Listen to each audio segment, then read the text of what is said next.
दोस्तों, स्वागत है आपका हमारे चैनल आर के वर्मा में। दोस्तों, एक बार दो व्यापारियों के बीच जमीन के एक टुकड़े को लेकर विवाद हो गया।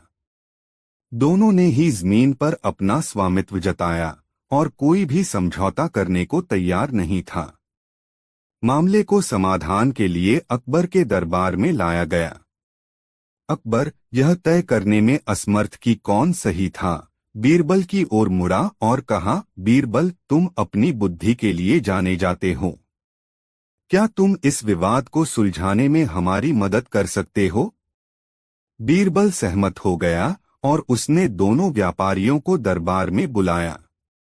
उसने उनकी दलीलें धैर्यपूर्वक सुनी और फिर मामले पर सोचने के लिए कुछ समय मांगा। अगले दिन बीरबल ने दोनों व्यापारियों के साथ विवादित जमीन का दौरा किया। उसने जमीन को ध्यान से देखा और फिर बीच में एक रेखा खींचकर उसे दो बराबर भागों में विभाजित कर दिया।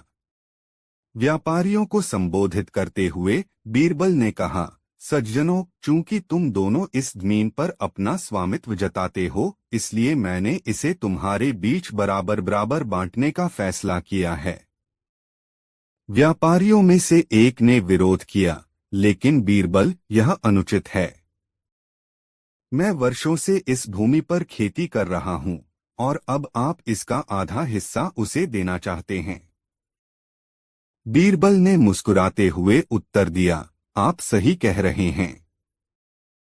हालांकि मेरी एक शर्त है। आप में से प्रत्येक को एक शर्त पर भूमि का आधा हिस्सा स्वीकार करना होगा। आपको अपने हाथ में मशाल लेकर भूमि की सीमा के चारों ओर घूमना होगा।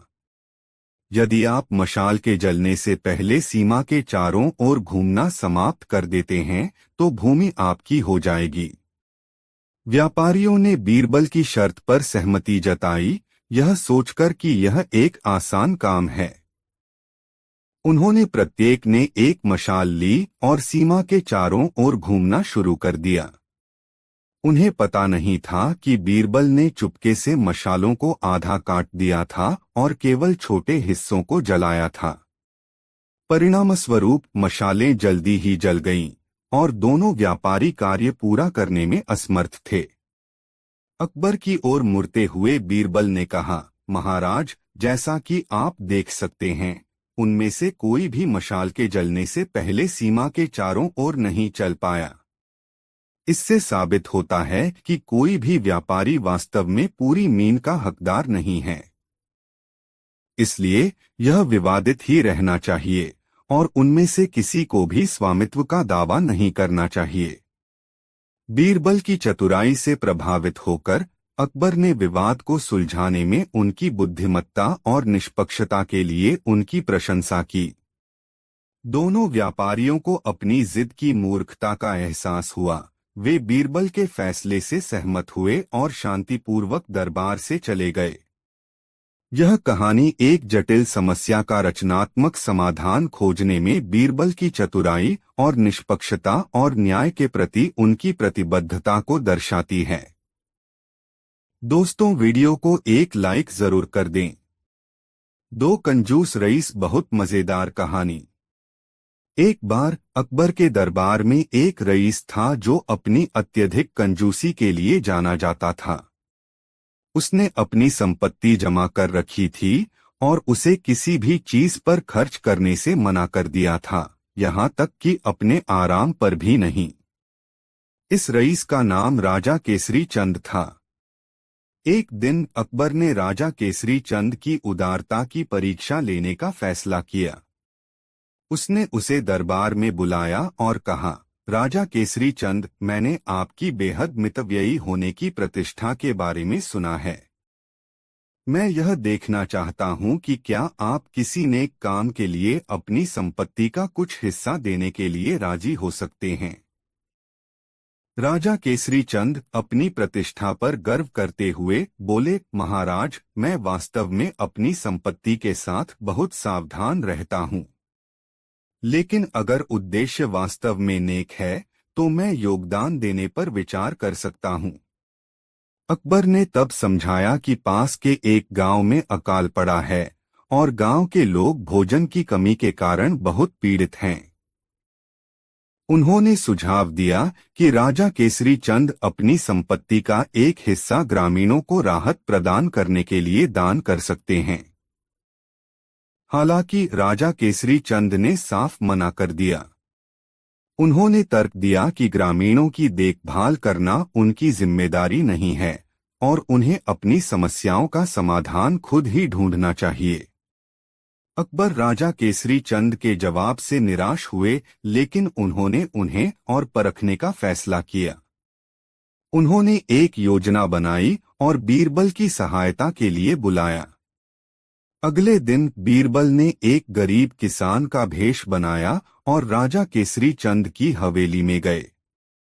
उन्होंने दरवाजा खटखटाया और मदद की भीख मांगी, दावा किया कि उनका परिवार अकाल के कारण भूख से मर रहा है।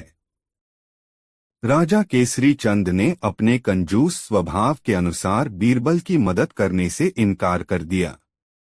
उन्होंने उसे बेरहमी से भगा दिया और अपने नौकरों को उसे भगाने का आदेश दिया। अचानक बीरबल ने अगले दिन फिर से कोशिश की, इस बार छोटे बच्चों के साथ एक परेशान विधवा के रूप में दिखाई दिए। एक बार फिर राजा केसरी चंद ने कोई सहायता दिए बिना उसे वापस कर दिया। राजा केसरी चंद के निर्दयी व्यवहार को देखने के बाद बीरबल ने अकबर को रिपोर्ट दी और उस रईस की असली पहचान बताई। अकबर निराश तो हुआ, लेकिन उसने राजा केसरी चंद को सबक सिखाने का निश्चय किया। उसने उसे सबके सामने बेनकाब करने की योजना बनाई। अगले सप्ताह अकबर ने उसके जन्मदिन के सम्मान में एक भव्य दावत की घोषणा की और राजा केसरी चंद सहित सभी रईसों को आमंत्रित किया। भोज के दौरान अकबर ने एक आश्चर्यजनक घोषणा की। उसने घोषणा की कि वह सबसे उदार रईस को उसकी दयालुता और उदारता के लिए प्रशंसा के प्रतीक के रूप में सोने के सिक्कों से भरा एक थैला इनाम देगा। राजा केसरी चंद इनाम जीतने के लिए उत्सुक गर्व से आगे बढ़ा और खुद को राज्य का सबसे उदार रईस घोषित किया। हालांकि जैसे ही वह सोने के सिक्कों से भरा थैला प्राप्त करने वाला था, अकबर ने बीरबल को बुलाया। उसने राजा केसरी चंद की कंजूसी के बारे में सच्चाई बताई और बताया कि कैसे उसने जरूरतमंद ग्रामीणों और खुद बीरबल की मदद करने से इनकार कर दिया था। इस रहस्योद्घाटन से दरबारी हैरान रह गए और राजा केसरी चंद को सबके सामने अपमानित होना पड़ा। अपने किए पर शर्मिंदा होकर उसे अपनी गलतियों का एहसास हुआ और उसने अपने स्वार्थी तरीकों को सुधारने और भविष्य में और अधिक दानशील बनने की कसम खाई। उस दिन से राजा केसरी चंद अपनी उदारता के लिए जाने जाने लगे, जिसका श्रेय अकबर और बीरबल द्वारा उन्हें सिखाए गए सबक को जाता है। यह कहानी करुणा और उदारता के महत्व को दर्शाती है और यह भी बताती है कि कैसे स्वार्थ और लालच अपमान और अपमान का कारण बन सकते हैं। दोस्तों, यह वीडियो अपने मित्रों को जरूर शेयर करें। 3 कंजूस व्यापारी। बहुत मजेदार कहानी। एक बार अकबर के राज्य में एक कंजूस व्यापारी अपनी कंजूसी के लिए जाना जाता था। वह अपनी संपत्ति जमा करके रखता था और कभी भी एक भी सिक्का अनावश्यक रूप से खर्च नहीं करता था। एक दिन उसने अकबर को धोखा देने और करों का भुगतान करने से बचने की एक योजना बनाई। उसने अपनी संपत्ति छिपाने और कर संग्रहकर्ता के आने पर गरीब होने का नाटक करने का फैसला किया। जब कर संग्रहकर्ता आया तो व्यापारी ने फटे पुराने कपड़े पहन लिए, अपने घर के चारों ओर कुछ पुराने टूटे बर्तन बिखेर दिए और ऐसा व्यवहार किया जैसे वह गरीबी में जी रहा हो। कर संग्रहकर्ता व्यापारी की असली संपत्ति से अनजान था। उसने उससे सहानुभूति जताई और उससे कम कर वसूला। कंजूस व्यापारी की चालाकी की बात पूरे राज्य में फैल गई, जो अकबर के कानों तक पहुंच गई। अकबर ने उत्सुक होकर बीरबल को बुलाया और उसे मामले की जांच करने का निर्देश दिया। हमेशा चुनौतियों के लिए तैयार रहने वाले बीरबल ने खुद को एक भिखारी के रूप में पेश किया और व्यापारी के घर गए। जरूरतमंद होने का नाटक करते हुए उसने व्यापारी से कुछ भीख मांगी। व्यापारी ने बीरबल के चतुर भेष को पहचान लिया और अनिच्छा से उसे कुछ सिक्के दे दिए। फिर बीरबल ने व्यापारी से उसकी कथित गरीबी और उसके जीवित रहने के तरीके के बारे में पूछा।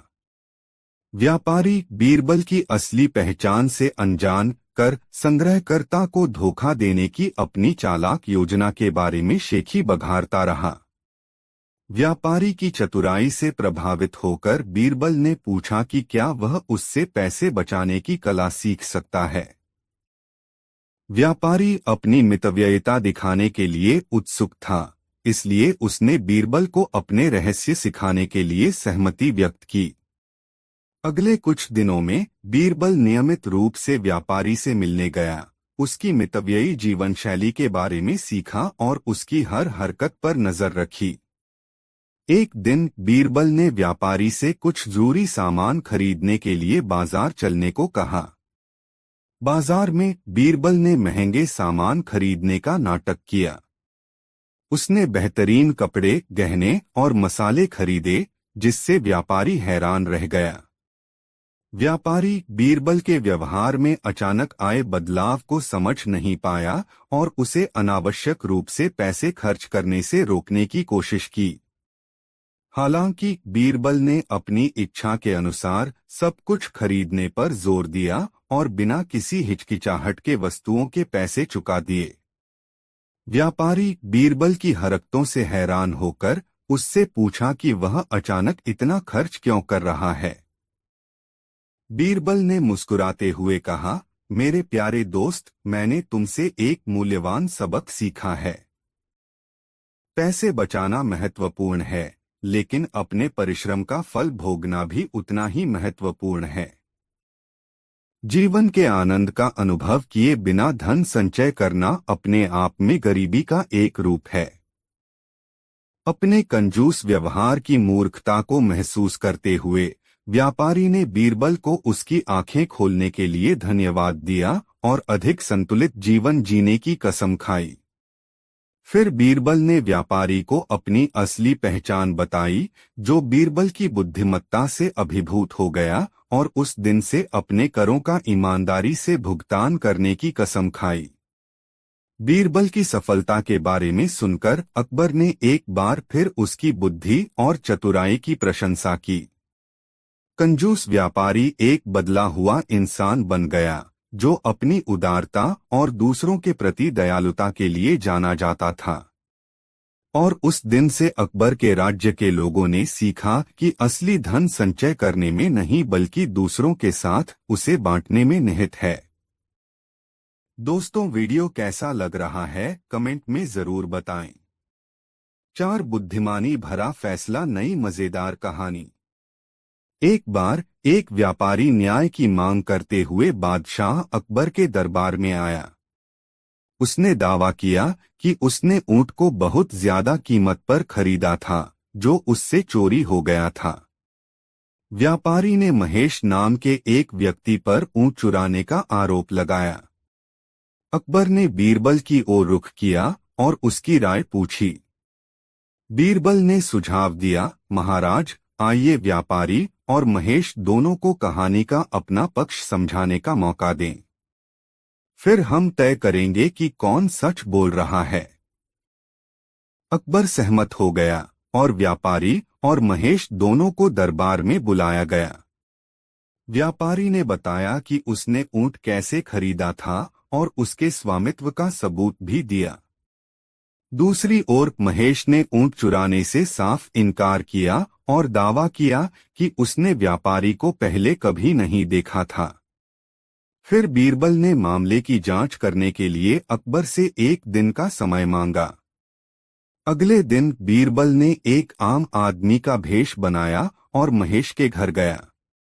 एक यात्री होने का नाटक करते हुए उसने महेश से बातचीत शुरू की।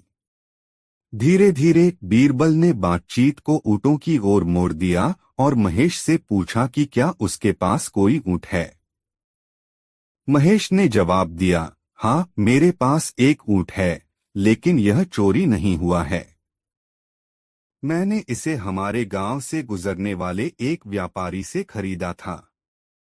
बीरबल ने आगे कहा, ओह दिलचस्प। क्या आप मुझे ऊंट का वर्णन कर सकते हैं? महेश ने ऊंट का बहुत विस्तार से वर्णन किया, जो दरबार में व्यापारी द्वारा दिए गए विवरण से मेल खाता था। अपनी जांच से संतुष्ट होकर बीरबल दरबार में वापस आया और अकबर को अपनी खोज बताई। उसने बताया कि कैसे महेश ने अनजाने में ऊंट का वही विवरण दिया था जो व्यापारी ने दिया था। बीरबल ने निष्कर्ष निकाला, महाराज, महेश के विवरण के आधार पर यह स्पष्ट है कि उसके पास वास्तव में चोरी किया गया ऊंट है। बीरबल की चतुराई से प्रभावित होकर अकबर ने महेश को ऊंट व्यापारी को वापस करने का आदेश दिया और उसे उसके अपराध के लिए दंडित किया। व्यापारी ने बीरबल और अकबर को उनके निष्पक्ष निर्णय के लिए धन्यवाद दिया। यह कहानी बीरबल की बुद्धिमत्ता और चतुर जांच और अनुमान के माध्यम से सत्य को उजागर करने की उनकी क्षमता को दर्शाती है, जो अंततः सम्राट अकबर के बुद्धिमानी भरे निर्णय का कारण बनती है। दोस्तों, एक वीडियो अपने मित्रों को जरूर शेयर करें। 6 शहंशाह अकबर ने एक मुंशी को चुंगी अधिकारी बना दिया। वह मुंशी बहुत ही प्रसन्न हुआ और बादशाह की ढेरों प्रशंसा करके चला गया। कुछ दूरी पर ही बीरबल बैठे थे। मुंशी के जाने के बाद वह बोले, हुजूर, वह मुंशी बहुत चालाक, धूर्त और बेईमान जान पड़ता है। देखना, वह बेईमानी करने से बाज नहीं आएगा। बादशाह ने बीरबल की बातों पर कोई ध्यान नहीं दिया। बीरबल का शक सच साबित हुआ। बादशाह के पास मुंशी की शिकायतें आने लगी कि मुंशी रिश्वत लेता है और प्रजा को बहुत ही तंग करता है। बिना रिश्वत लिए किसी से भी बात नहीं करता। बादशाह सलामत ने मुंशी का तबादला वहां कर दिया जहां बेईमानी करने की कोई गुंजाइश ही नहीं थी। वह मुंशी अधिकारी से घुड़साल का मुंशी मुकर्रर कर दिया गया। अब मुंशी का काम घोड़ी का लीद तोलना था, लेकिन जहां चाह होती है वहां राह निकल ही आती है। मुंशी ने वहां भी अपनी आदत ना छोड़ी और रिश्वत लेने शुरू कर दी। मुंशी साइसों से बोला, तुम सब घोड़ों को दाना कम खिलाते हो, इसलिए मुझे लीद तोलने को भेजा गया है। यदि तुम्हारी लीद तोल में कम बैठी तो मैं शहंशाह से शिकायत कर दूंगा। साइस यह सुनकर डर गए और मुंशी को प्रति घोड़ा 1 रुपया देने लगे। बादशाह के पास मुंशी की शिकायत पहुंची तो उन्होंने यमुना नदी की लहरें गिनने का काम उसे सौंप दिया। यहाँ पर बेईमानी का कोई काम नहीं था। मुंशी बेईमानों का बेईमान था। यहाँ भी उसने कमाई का रास्ता ढूंढ निकाला। अब मुंशी ने नावों को रोकना शुरू कर दिया और कहने लगा, रुको, मैं अभी लहरें गिन रहा हूँ। बेचारे नाविक जब नावों को रोक रोक कर परेशान हो गए, तब उन्होंने मुंशी को प्रतिमाह 10 रुपए देने प्रारंभ कर दिए। दरबार में जब यह खबर पहुंची कि मुंशी नाविकों से पैसे वसूलता है, तो शहंशाह ने हुक्म जारी किया कि नावों को रोका ना जाए और उन्हें जहां जाए जाने दिया जाए। शातिर दिमाग मुंशी कहाँ किसी बंदिश और नियम को मानने वाला था।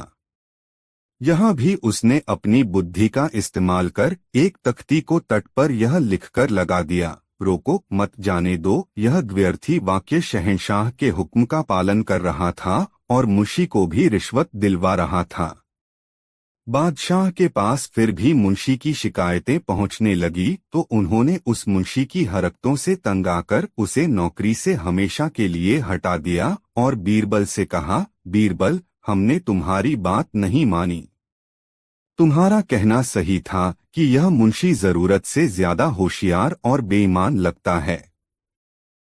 यह सब कहकर शहंशाह ने बीरबल के जिम्मे कर्मचारियों को जांचने परखने का काम लगा दिया। साथ एक बार बीरबल अपने किसी काम से काबुल गए। उनकी वेशभूषा देखकर लोगों ने वहां के बादशाह को शिकायत कर दी। काबुल के बादशाह के सैनिक बीरबल को दरबार में लेकर आए। काबुल के बादशाह ने उनसे पूछा, आप कौन हैं और यहाँ किस मकसद से आए हैं?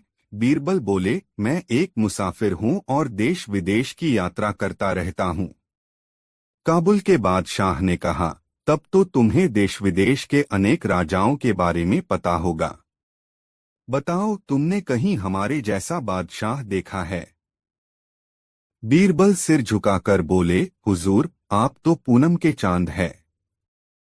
आप जैसा अन्य बादशाह भला कौन हो सकता है?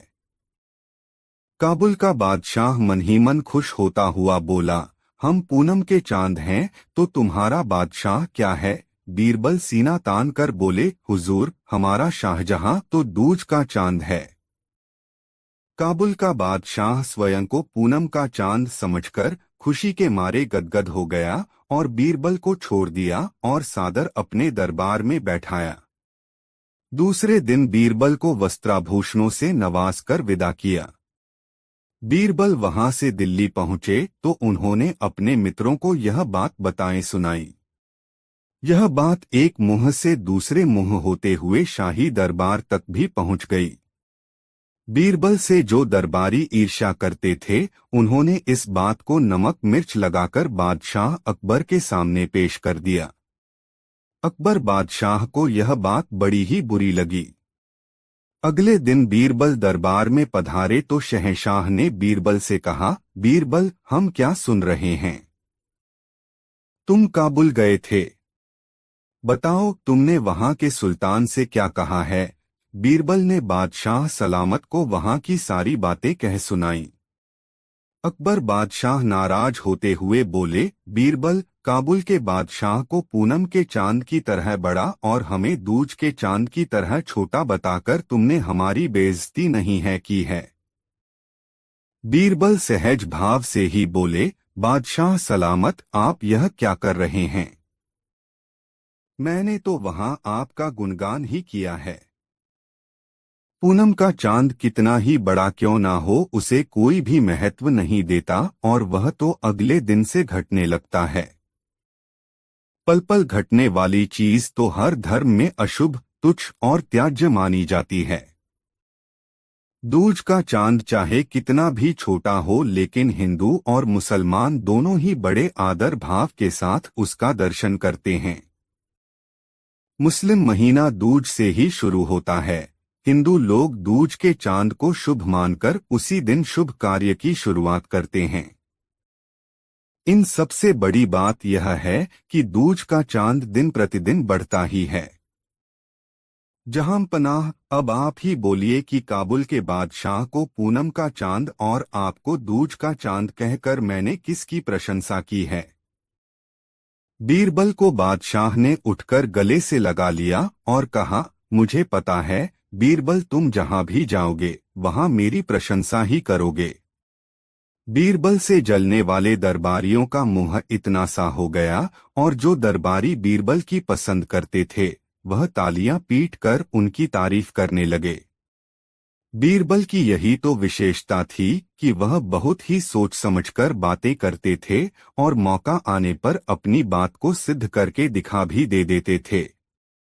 6 शाही महल की सबसे ऊंची छत पर बीरबल बादशाह अकबर के साथ बैठे गुफ्तगू कर रहे थे। तभी उन्होंने सामने देखा, कुछ दूरी पर कुछ लोग एक राहगीर को लूट रहे थे। राहगीर अपने सामान को बचाने की कोशिश में था, लेकिन वह अकेला राहगीर इतने लोगों के आगे हार गया और उसका कोई वश न चला। राहगीर पिट भी गया और उसका सब मालस बाब भी उससे छिन गया। वह लहूलुहान राहगीर बादशाह सलामत के किले के नजदीक आया और चीख चीख कर कहने लगा, यह बड़ी शर्म और आश्चर्य की बात है, बादशाह के सामने ही लुटेरे मेरा सामान लूटकर भाग गए।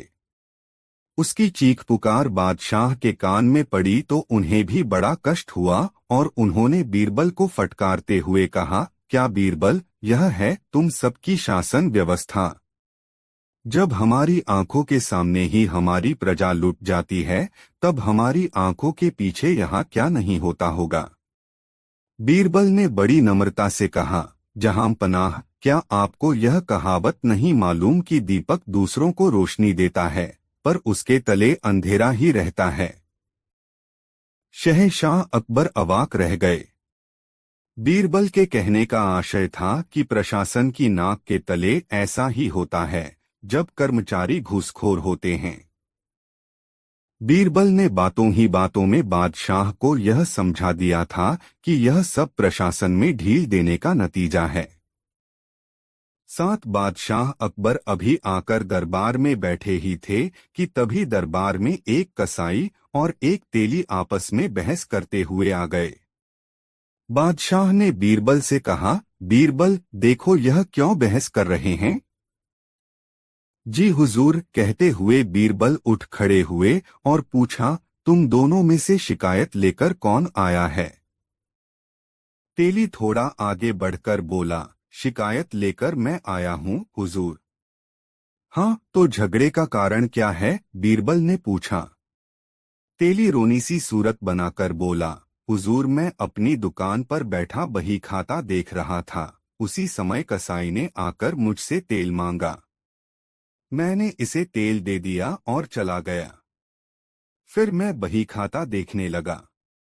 कुछ समय बाद जब मेरी नजर सामने गई तो पैसों की थैली गायब थी। मुझे इस कसाई पर संदेह हुआ और मैं दौड़ा दौड़ा इसके पास गया तो मैंने अपनी थैली इसके हाथ में देखी। मैंने इससे अपनी थैली मांगी तो इसने थैली देने से मना करते हुए कहा कि यह थैली इसकी है। मैं सच बोल रहा हूँ हुजूर। अब आप ही इंसाफ करें।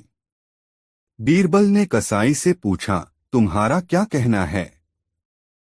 कसाई डरी समी आवाज में बोला, मैं जो कुछ भी कहूंगा सच कहूंगा, सच के सिवा कुछ नहीं कहूंगा हुजूर। मैं अपनी दुकान पर बैठा पैसे गिन रहा था, तभी यह तेली रोज की तरह तेल बेचने के लिए आया।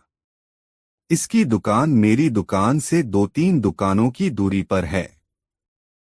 पैसों की थैली मैंने पास में ही रखी थी।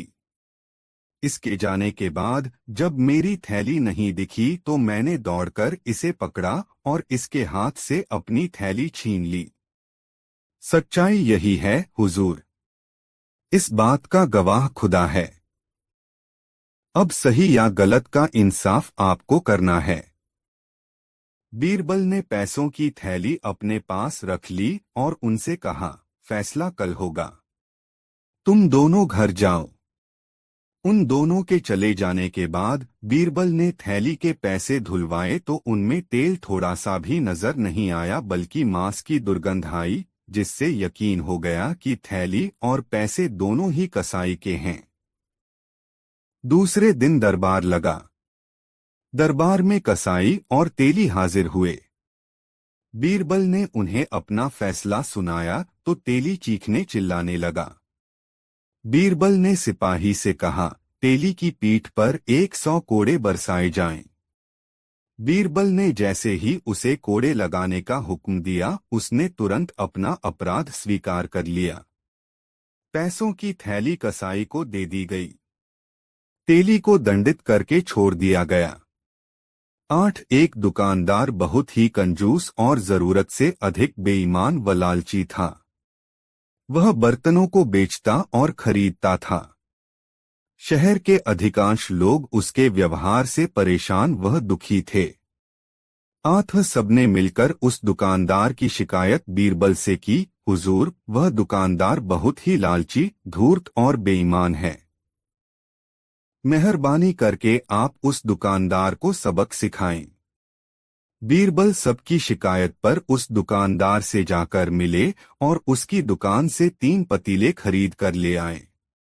कुछ समय बाद एक छोटी सी पतीली लेकर दुकानदार से मिले और कहने लगे, आपके बड़े पतीले ने इसे पैदा किया है, आप इस पतीली को रख लें।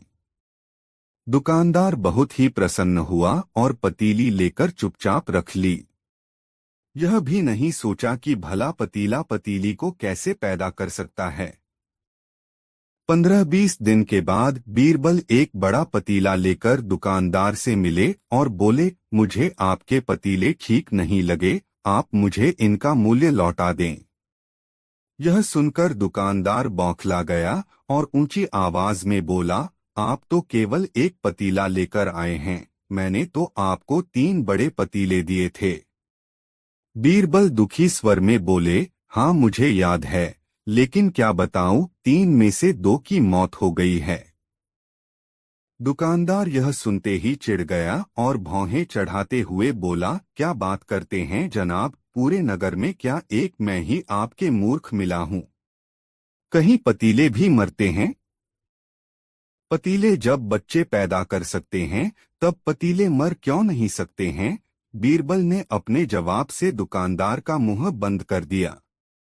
दुकानदार ने न केवल बीरबल को पतीलों के पैसे लौटाए बल्कि हाथ जोड़कर अपने गुनाहों के लिए उनसे माफी भी मांगनी पड़ी। एक बार की बात है, राजा अकबर अपने दरबार में बैठकर कुछ विचार कर रहे थे। तभी अचानक उन्हें ख्याल आया कि उनकी दाढ़ी और बाल काफी बढ़ गए हैं। इस ख्याल के आते ही उन्होंने अपने एक दरबारी को बुलाकर नाई को फौरन हाजिर होने का संदेश भिजवाया। राजा का संदेश मिलते ही नाई महल पहुंच गया। महल पहुंचकर नाई राजा की हजामत बना ही रहा था कि कहीं से एक कौवा वहां आकर बैठ जाता है और कामवकाम करने लगता है। राजा अकबर नाई से पूछते हैं, यह कौवा कामवकाम क्यों कर रहा है? इस पर नाई जवाब देता है, यह आपके पूर्वजों का हालचाल बताने आया है। नाई के इतना कहते ही राजा अकबर आश्चर्य से पूछते हैं, तो बताओ फिर यह कौवा मेरे पूर्वजों के बारे में आखिर क्या बता रहा है? राजा के इस सवाल पर नाई कहता है, यह कौवा कह रहा है कि आपके पूर्वज स्वर्ग में मुसीबत में हैं और काफी परेशान हैं। उनका हालचाल लेने के लिए आपको अपने किसी करीबी को स्वर्ग भेजना चाहिए। नाई की यह बात सुनकर राजा अकबर और भी हैरान हो जाते हैं। राजा अकबर आश्चर्य से नाई से पूछते हैं, आखिर किसी इंसान को जिंदा स्वर्ग में कैसे भेजा जा सकता है? राजा के इस सवाल पर नाई जवाब देता है, महाराज मेरी नजर में एक पुरोहित है जो इस काम को अंजाम दे सकता है। बस आप इस काम के लिए अपने किसी करीबी को स्वर्ग जाने के लिए राजी कर लीजिए। नाई के इस आश्वासन पर राजा अकबर तैयार हो जाते हैं और दरबार में अपने सभी करीबी दरबारियों को बुलाते हैं। राजा के आदेश पर सभी करीबी दरबारी राजा अकबर के सामने हाजिर हो जाते हैं। सभी दरबारी राजा से अचानक बुलाने की वजह पूछते हैं। इस पर राजा उन्हें नाई के साथ हुई सारी बात सुनाते हैं। राजा की बात सुनकर सभी दरबारी एक मत में बीरबल का नाम आगे रखते हैं। दरबारी कहते हैं कि स्वर्ग जाकर पूर्वजों का हालचाल लेने के लिए बीरबल से उचित व्यक्ति और कोई नहीं हो सकता, क्योंकि बीरबल हम सब में सबसे ज्यादा बुद्धिमान और चतुर है। इसलिए स्वर्ग में आपके पूर्वजों का हालचाल लेकर वह उनकी परेशानी का हल आसानी से निकाल सकता है। राजा अकबर दरबारियों की इस सलाह को मानते हुए बीरबल को स्वर्ग भेजने की तैयारी कर लेते हैं। इस बात का पता चलते ही बीरबल शहंशाह अकबर से पुरोहित को बुलाकर स्वर्ग भेजने की विधि के बारे में पूछते हैं। बीरबल की इस बात पर राजमहल में पुरोहित को बुलवाया जाता है। पुरोहित के आते ही उनसे स्वर्ग जाने की विधि के बारे में पूछा जाता है। पुरोहित बताते हैं, आपको यहीं पास में मौजूद एक घास के ढेर में भेजा जाएगा। बाद में उस ढेर में आग लगा दी जाएगी। फिर कुछ मंत्रों की शक्ति से आपको स्वर्ग भेज दिया जाएगा। स्वर्ग जाने की पूरी प्रक्रिया जानने के बाद बीरबल राजा अकबर से करीब 11 दिन का समय मांगते हैं और पुरोहित को 11 दिन बाद बुलाने की बात रखते हैं। वह कहते हैं, मैं स्वर्ग जा रहा हूँ और कितने दिन मुझे लौटने में लगेंगे इस बारे में निश्चित तौर पर कुछ भी कहना मुश्किल है। इसलिए स्वर्ग जाने से पहले एक बार मैं अपने परिवार से मिलना चाहता हूँ और कुछ समय बिताना चाहता हूँ। बीरबल अपने घर जाने के लिए महल से रवाना हो जाते हैं। देखते देखते 11 दिन बीत जाते हैं। 12वें दिन बीरबल स्वर्ग जाने के लिए राजा अकबर के सामने हाजिर होते हैं। पुरोहित को बुलाया जाता है और बीरबल को स्वर्ग भेजने की तैयारी की जाने लगती है। पुरोहित बीरबल को स्वर्ग भेजने के लिए महल से कुछ दूर घास का एक ढेर लगवाते हैं। बीरबल को स्वर्ग भेजने के लिए घास के ढेर के अंदर भिजवाया जाता है। घास के ढेर के अंदर जाते ही पुरोहित घास के ढेर में आग लगा देते हैं और बीरबल को स्वर्ग भेजने की प्रक्रिया पूरी होती है। धीरे धीरे 2 महीने बीत जाते हैं और राजा अकबर को बीरबल की चिंता होने लगती है। तभी अचानक बीरबल दरबार में हाजिर हो जाते हैं। राजा अकबर बीरबल को देखकर प्रसन्न होते हैं और अपने पूर्वजों का हालचाल पूछते हैं। तब बीरबल बताते हैं, आपके पूर्वज काफी खुश हैं और मजे में हैं। उन्हें बस एक ही तकलीफ है कि उनकी दाढ़ी और बाल काफी बड़े हो गए हैं, जिन्हें काटने वाला स्वर्ग में कोई नाई नहीं है। इसलिए वहां उन्हें एक नाई की जरूरत है। बीरबल कहते हैं, ऐसे में हमें आपके पूर्वजों के लिए एक अच्छे नाई को स्वर्ग भेजने की तैयारी करनी चाहिए। बीरबल की इस बात पर राजा नाई को स्वर्ग जाने का आदेश देते हैं। राजा का आदेश सुनकर नाई घबरा जाता है और राजा के पैरों में गिरकर माफी मांगने लगता है। नाई राजा से कहता है कि यह सब कुछ उसने वजीर अब्दुल्लाह के कहने पर किया था। यह सब उन्हीं की साजिश थी ताकि वह बीरबल को अपने रास्ते से हटा सकें। अब राजा अकबर के सामने सारी सच्चाई आ चुकी थी। ये सब जानने के बाद राजा अकबर ने वजीर अब्दुल्लाह और उनके साथियों को दंड देने का आदेश दिया। अंत में राजा अकबर बीरबल से पूछते हैं, तुम्हें इस सच्चाई का पता कैसे चला और तुम घास के ढेर में आग लगने के बाद कैसे बच गए? तब बीरबल जवाब देते हैं, आग के ढेर में जाने की बात सुनकर मुझे इस साजिश का अंदाजा हो गया था। इसी वजह से मैंने 11 दिन का समय मांगा था। उन 11 दिनों में मैंने उस घास के ढेर वाले स्थान के नीचे से अपने घर तक एक सुरंग बनवा दी थी। उस सुरंग के जरिए ही मैं वहां से बचकर निकल पाया। बीरबल की पूरी बात सुनकर राजा बहुत प्रसन्न हुए और बोले, वाह बीरबल वाह, यह काम केवल तुम ही कर सकते थे। कहानी से सीख। बीरबल की स्वर्ग की यात्रा कहानी से सीख मिलती है कि सूझबूझ से बड़ी परेशानी का हल आसानी से निकाला जा सकता है। 4 अकबर का नया खेल, अनोखी यात्रा। यह कहानी तब की है जब बादशाह अकबर और उनके सलाहकार बीरबल के बीच कई किस्से और कहानियां घटित होती थीं। अकबर अपनी बुद्धिमत्ता और न्यायप्रियता के लिए प्रसिद्ध थे, जबकि बीरबल अपनी चतुराई और हाजिर जवाबी के लिए जाने जाते थे। इस कहानी में एक नई चुनौती और अद्भुत यात्रा की शुरुआत होती है। राजा का नया खेल। एक दिन बादशाह अकबर अपने दरबार में बैठे हुए थे और उन्हें कुछ नया और रोमांचक करने की इच्छा हुई। उन्होंने बीरबल को बुलाया और कहा, बीरबल, मैं कुछ नया करना चाहता हूँ।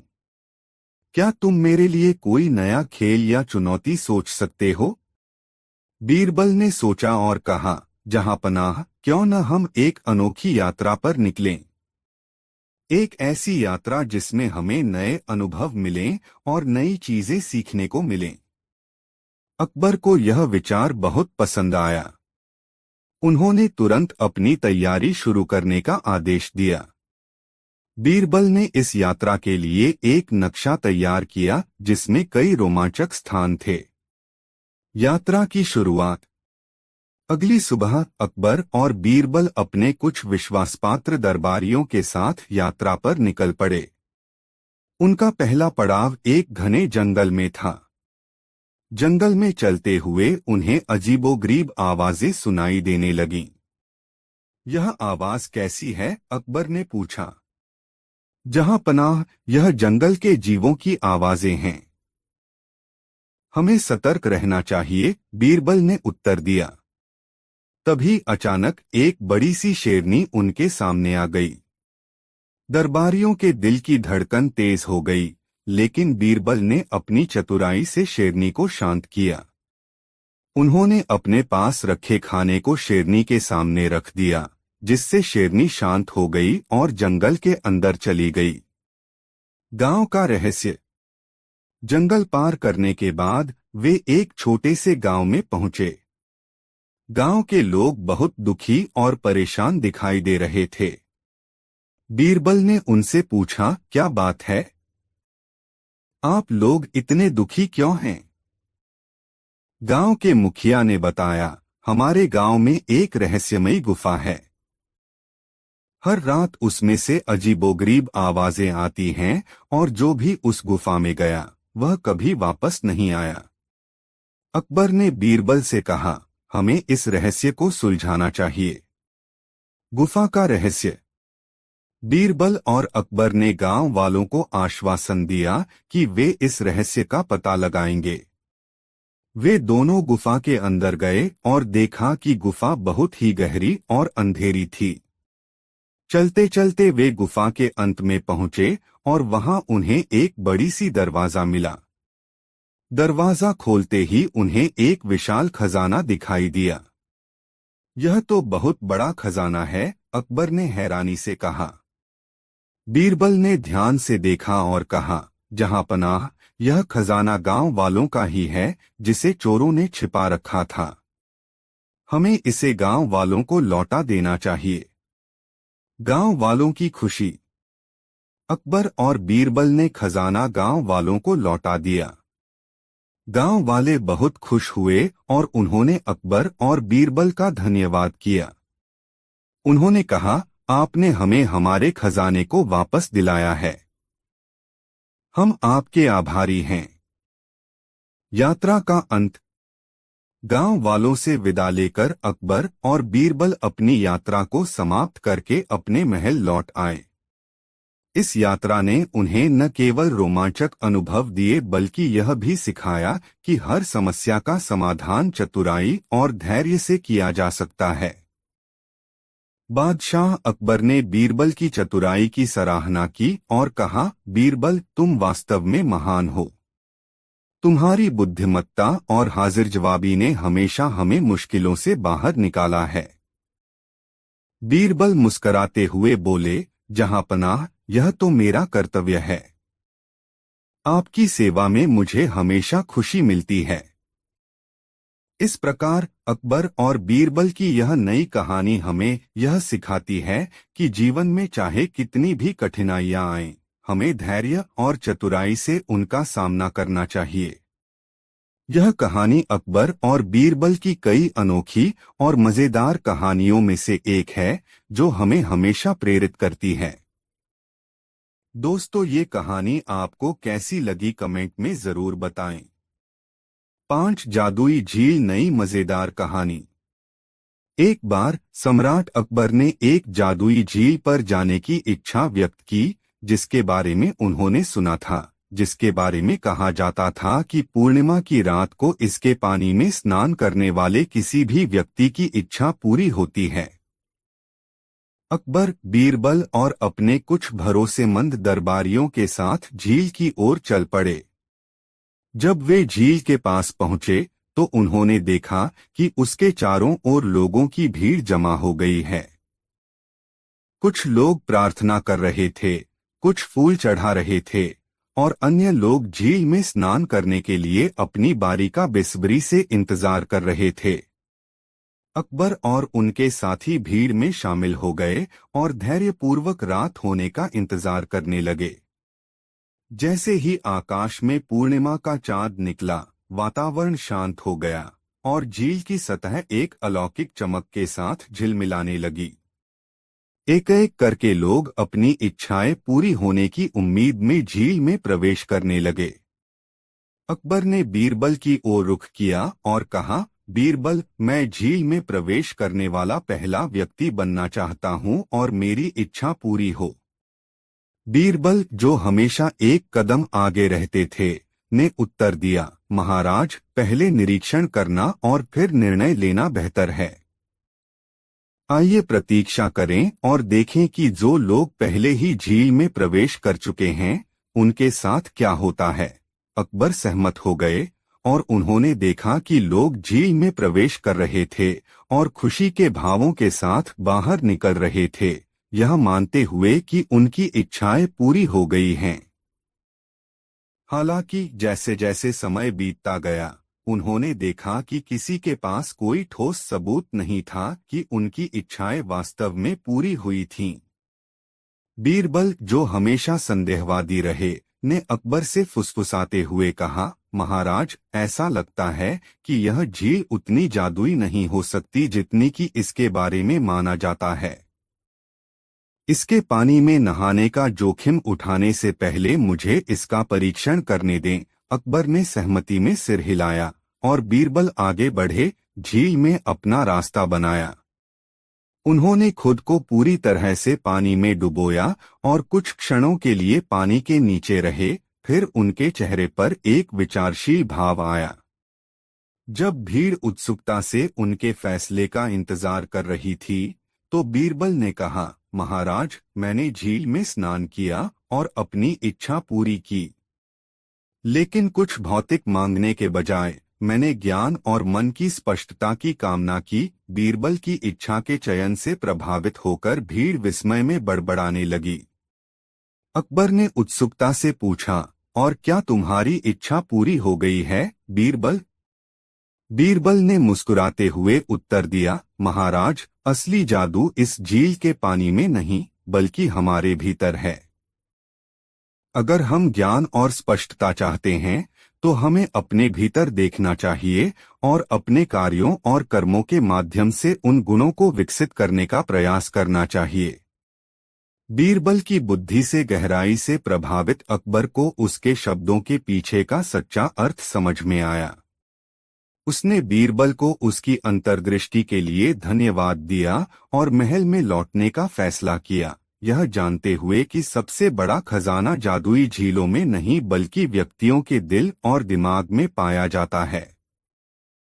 और इस तरह अकबर और बीरबल झील को पीछे छोड़ गए, उनके दिमाग प्रबुद्ध हो गए और उनकी आत्मा उस कालातीत ज्ञान से उत्साहित हो गई जो उन्होंने एक साथ खोजा था। दोस्तों, वीडियो कैसा लग रहा है, कमेंट में जरूर बताएं। 6 बुद्धिमान मंत्री, नई मजेदार कहानी। एक बार एक पड़ोसी राजा ने अकबर को 2 शानदार घोड़े उपहार में भेजे। अकबर बहुत खुश हुआ और उसने बीरबल से उनकी देखभाल करने को कहा। हालांकि घोड़ों को संभालना मुश्किल हो गया। उन्होंने खाने से इनकार कर दिया और शाही अस्तबल में कोई भी उन्हें शांत नहीं कर सका। अकबर क्रोधित हो गया और उसने बीरबल को 1 सप्ताह के भीतर कोई उपाय खोजने का आदेश दिया, अन्यथा उसे दंडित किया जाएगा। अपनी बुद्धिमत्ता के लिए जाने जाने वाले बीरबल ने चुनौती स्वीकार कर ली। उन्होंने अगले कुछ दिन घोड़ों का निरीक्षण करने और उनके व्यवहार को समझने की कोशिश में बिताए। अंत में वह एक योजना लेकर आया। उसने दरबार में घोषणा की कि वह एक घोड़े पर सवार होकर पड़ोसी राज्य जाएगा और 1 सप्ताह के भीतर वापस लौट आएगा। सभी लोग आश्चर्यचकित थे, क्योंकि वे जानते थे कि घोड़े कितने जंगली थे। जैसे ही बीरबल एक घोड़े पर सवार हुआ, वह बेतहाशा सरपट दौड़ने लगा, जिससे बीरबल उसकी पीठ से गिर गया। लेकिन बीरबल घोड़े पर चढ़ने में कामयाब रहा और आखिरकार उसने उस पर नियंत्रण पा लिया। वह पड़ोसी राज्य की ओर चला गया, दूसरा घोड़ा उसके पीछे पीछे चल रहा था। जब वह पड़ोसी राज्य में पहुंचा, तो राजा बीरबल को इतने शानदार घोड़े पर सवार देखकर चकित रह गया।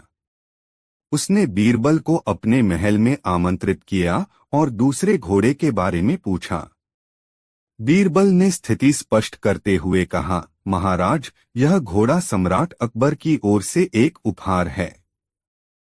हालांकि यह खाने या किसी भी आदेश का पालन करने से इनकार करता है। मुझे लगा कि शायद आपका अस्तबल मालिक इसे वश में करने में मदद कर सकता है। पड़ोसी राजा बीरबल की चतुराई से प्रभावित हुआ और मदद करने के लिए तैयार हो गया।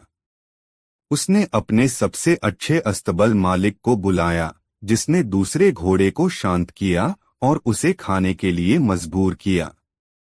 बीरबल ने राजा को धन्यवाद दिया और 1 सप्ताह के भीतर दरबार में वापस आ गया। अब दोनों घोड़े अच्छे व्यवहार वाले और प्रशिक्षित थे। अकबर आश्चर्यचकित था और उसने बीरबल से पूछा कि उसने असंभव को कैसे संभव कर दिखाया। बीरबल ने उत्तर दिया, महाराज, कभी कभी किसी समस्या को हल करने के लिए हमें इसे एक अलग दृष्टिकोण से देखने की आवश्यकता होती है। घोड़ों में से एक को पड़ोसी राज्य में ले जाकर मैंने न केवल आपकी इच्छा पूरी की, बल्कि घोड़ों को वश में करने का एक उपाय भी खोज लिया। अकबर बीरबल की चतुराई से प्रसन्न हुए और उनकी बुद्धिमत्ता के लिए उन्हें पुरस्कृत किया। यह कहानी बीरबल की बुद्धिमत्ता और समस्या समाधान कौशल के साथ साथ चुनौतियों पर विजय पाने के लिए लीक से हटकर सोचने की उनकी क्षमता को दर्शाती है। दोस्तों, यह कहानी आपको कैसी लगी कमेंट में जरूर बताएं। ऐसी और नई मजेदार कहानी सुनने के लिए हमारे चैनल आरके वर्मा को सब्सक्राइब जरूर कर ले। यह वीडियो अपने मित्रों को जरूर शेयर कर दे। वीडियो देखने के लिए धन्यवाद।